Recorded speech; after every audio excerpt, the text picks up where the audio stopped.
Hello, and welcome to this video on Seazona Accounting. In this video, I will cover generating your first monthly statement and closing out the month. The monthly statement will include all orders due within the month, and that is an important point. That is based on the due date, not the status of an order. So it's not based on the completed date or the ship date, but again, it's solely based on the due date. Therefore, you'll want to review any active or hold orders that are due within the month. If you don't want to include an order, you can simply change the due date to the next month. For example, I'm generating statements for June, and I have 4 orders on hold that are due in June. I don't want to include these, so I'm going to change the due date to the next month. I can do this by selecting all the orders, clicking on Edit Due Date. I could then change their due date to sometime in the next month. I'll do it for July 1st. Click Save, then Done, and now I've changed the due date to July 1st for these 4 orders, and they will not be included in my June statements. Now we're ready to generate our monthly statements. We're going to go to Accounting, Statements, click on Generate Statements.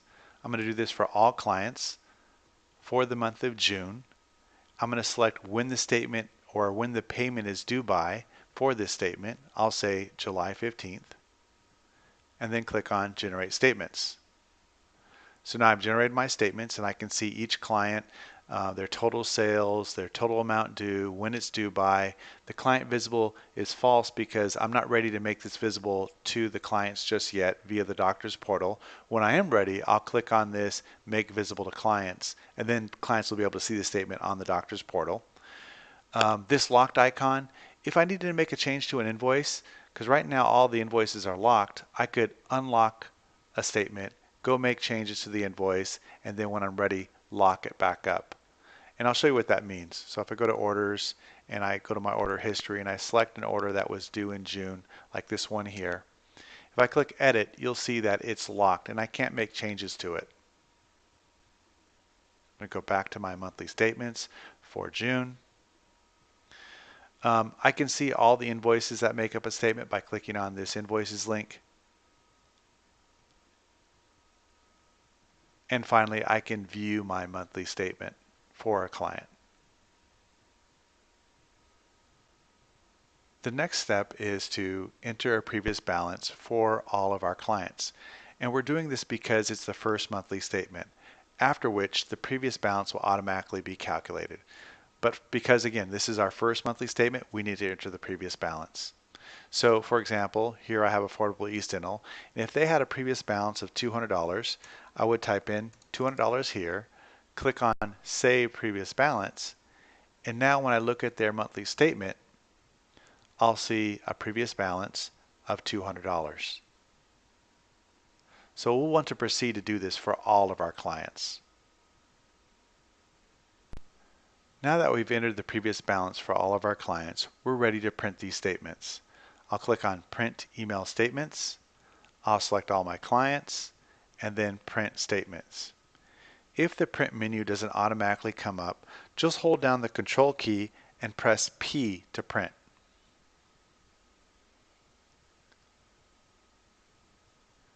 You can also print address labels if you have a label printer, and you can email statements directly to clients.